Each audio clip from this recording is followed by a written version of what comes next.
Watchers of the Evenfall by Joe Field. Prologue. Rising Shadows.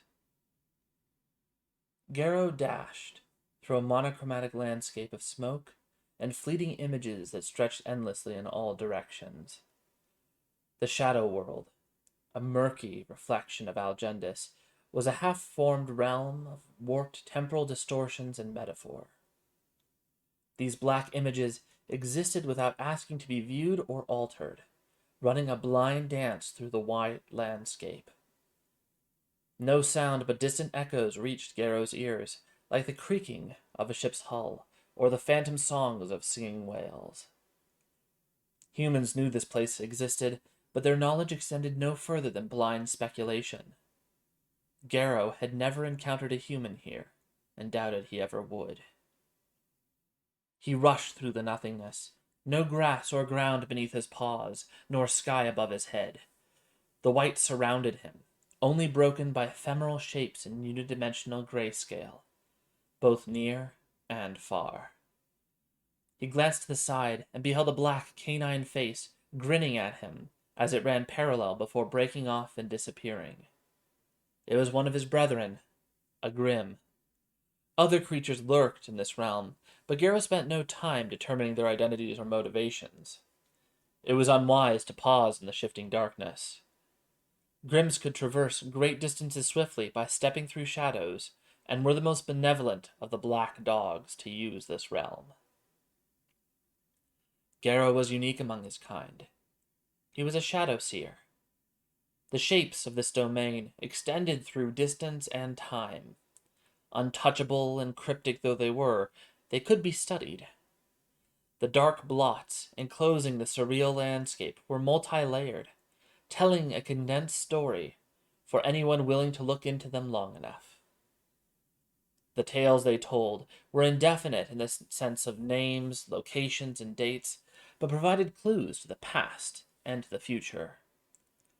Much as a tall shadow might hint at the qualities of a tree, the shadows of time gave the vaguest inkling of what would come when viewed from a specific angle.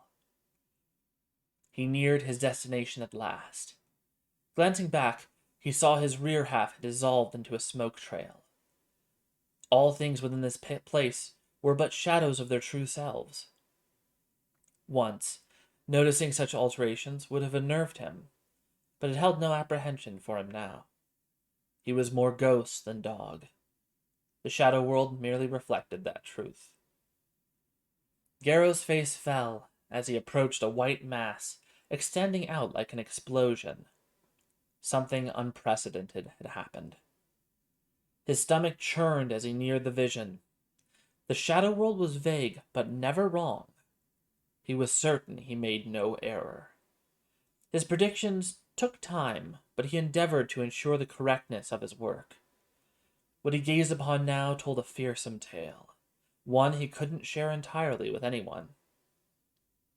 A lengthy chain of events driven by an unseen force of unfathomable power to an impending cataclysm.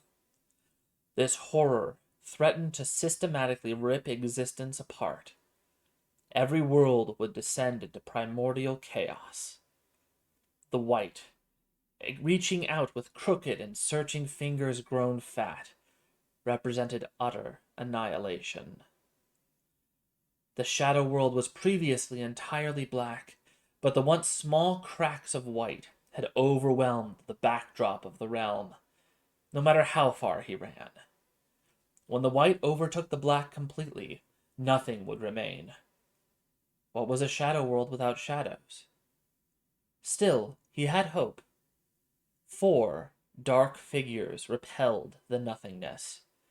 Besides these, there were others, but they were smaller and distant in comparison.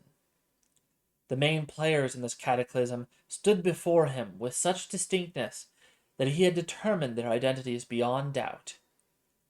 The werewolf brawler, the vampire prince, the dark elf warlock, the girl. He peered deeper into the dark space of the girl, puzzled. How? How can the shadows claim she's still? He froze, his eyes locked on the image. Did the girl move? He leaned as close as possible, and that was when the shadow saw him.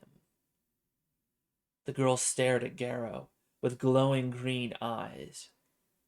The Grim stumbled back, every vaporous hair on his body standing on end. The green eyes tracked him, but did nothing else.